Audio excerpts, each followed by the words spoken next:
Oh, cool story, bro. I don't know what to tell you. So here's the deal. This story is not that old. This story is maybe, I'll call it 2.5 years ago. And I told it on my other live stream, so forgive me, guys, if you've heard this one recently on the other live stream. Me and two buddies went deep sea fishing. So we're trolling for marlin and for mahi-mahi. And we're off the coast of like Cape Hatteras or something like that, on North Carolina. So since there were three of us on the boat, we also had strangers on the boat, people we didn't know. And it was these three guys from Philadelphia. Anyway, one of the guys was a total jackass, and he was drinking. And, he just got kind of drunker, and he was kind of crude and whatever. I didn't like him, but I didn't talk to him much. And as the, when you go deep sea fishing, the first thing the boat does is it goes for like an hour and a half just straight out to where the deep water is. And during that process, I got seasick. I got ridiculously horrible seasick. And, I was sweating bullets horribly bad. And, all the suntan lotion started coming out of my skin. So not only am I pale, but I'm like wicked crazy pale with suntan lotion, Exodus.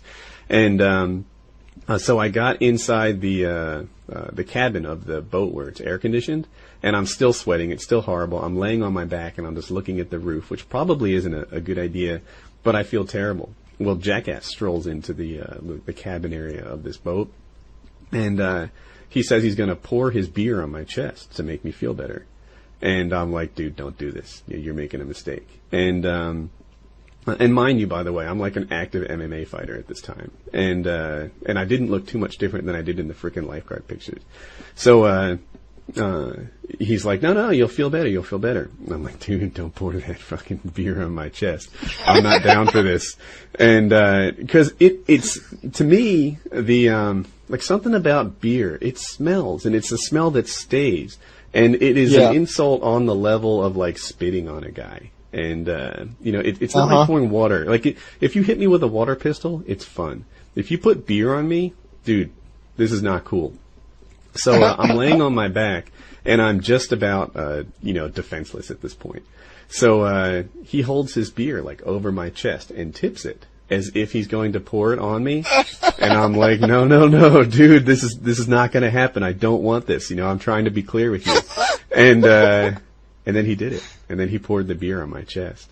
And, yeah, he did. So I immediately stood up and gave him like the 2-hand push on his chest, like it's on. And dude, it was, it was on. I was ready to crush him. So he starts begging. And he says that, you can pour beer on me. You can pour beer on me. It's okay. Just relax. I didn't mean it. You can pour beer on me. It's good. And I'm like, dude, I'm not gonna pour beer on you. I'm gonna take it out of your ass. And, which sounds great now. Yeah, dude, I was at full anger.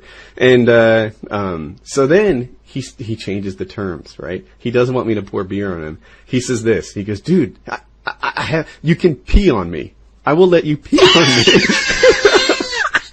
Just don't beat me up. And my whole problem with this scenario, it wasn't so much the beer at this point. It was that, like I don't know if you guys saw Karate Kid, but what he told his instructor was that he felt off center. That, he wasn't going to fight this thing out of anger to beat a guy up. He was doing this thing because he didn't want to be anybody's victim. And that was the same mindset I had in this thing. This guy is like pushing me around virtually. And by the way, I watched him like push my friends around on the back deck. And I was just sort of laying there looking at the ceiling, not feeling like I could do anything, at the moment.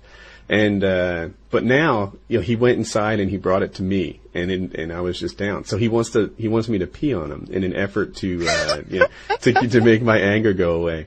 And at that point, I was centered again. I was like, all right, I have achieved full victory over this guy, and I never did beat him down. But I was about ready to throw him over the side of the boat. I was done with this jackass.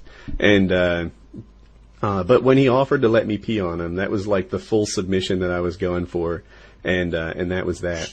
And all right, so I got a question: did you do it in front of everybody, or did you go down below? This is no, I didn't actually pee on the guy. Maybe you misunderstood the story. Oh, sure you did. Okay. No. All I ever did is push him in the chest a couple of times, and then he started begging for forgiveness and making these ridiculous deals.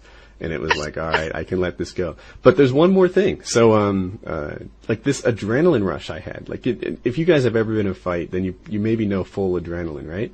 My seasickness was cured. The jackass actually did make me feel better by pouring a beer in my chest.